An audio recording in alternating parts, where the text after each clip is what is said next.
Someone contacted me from Cypress Bible and said, "Will I come down and preach on Sundays when I'm in the country?"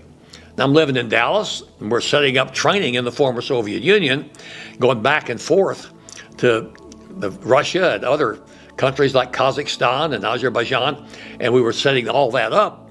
And this church asked me to fill in on Sundays. So I came down from Dallas and preached, and then they said, "Would I become the pastor?" And I'd already bought a house in Dallas. We'd settled there, and I was walking with my wife, and I said, "We can't do that.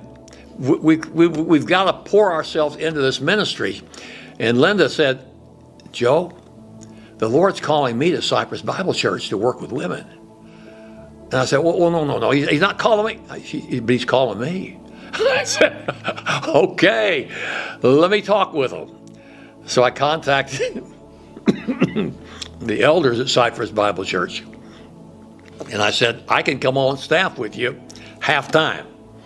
Now, half-time with East West, half-time with Cypress Bible. And during that half-time with East West, half of that time, which is 25% of the time, I'm going to be overseas. So they said, "Sure, come on board." So I came on board, moved back to Houston, bought a house here, settled in, and became the pastor of the church, and said, "Let's grow this church." So we bought a big strip of land next door. And when we did that, we began to move forward with expanding the building. We built the current auditorium and the large Sunday school area, and the church really began to grow. And I said, "Let's start planting more churches." And I got my son to come on board, and he said he would plant a church in Magnolia. So Cypress helped plant a church in Magnolia, the Magnolia Bible Church. So I was going strong with this. And then a couple of men joined the elder board, one of whom had been a member of the church since its founding, an old friend of mine. And he came to me one day and he said, "Joe, we think you make a pretty good preacher.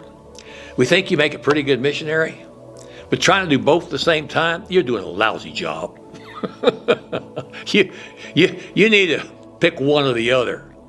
So I remember playing golf with my friend, Ronnie McDonald, who was the pastor at Katy Bible Church, and we were walking along talking, and I said, "I'm praying about this. Will you pray for me with this?" And he said, "You've got to make a choice between them. You talk to the Lord about that." So I prayed about it and came back and said, "I just need to go back full-time with East West." So I stepped back from after 7 years, from being the pastor at Cypress, and went back full-time with East West.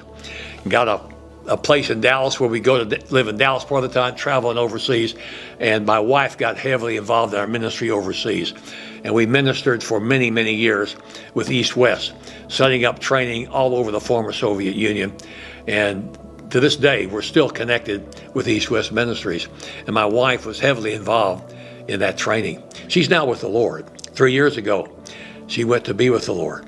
And she had great memories of her time here at Cypress Bible. She was the reason I came here. She loved this church and loved ministering here.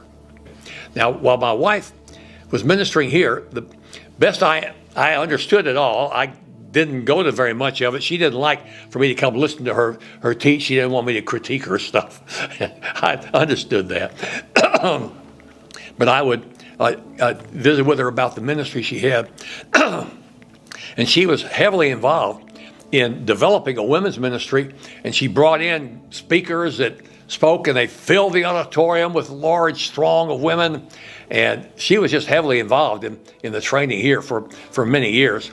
But she began to travel also. So she would slip out and go over to the former Soviet Union and start women's training in Russia and in Kazakhstan and in Azerbaijan, different countries over there. She's just kept going and doing that while at the same time running the women's ministry here.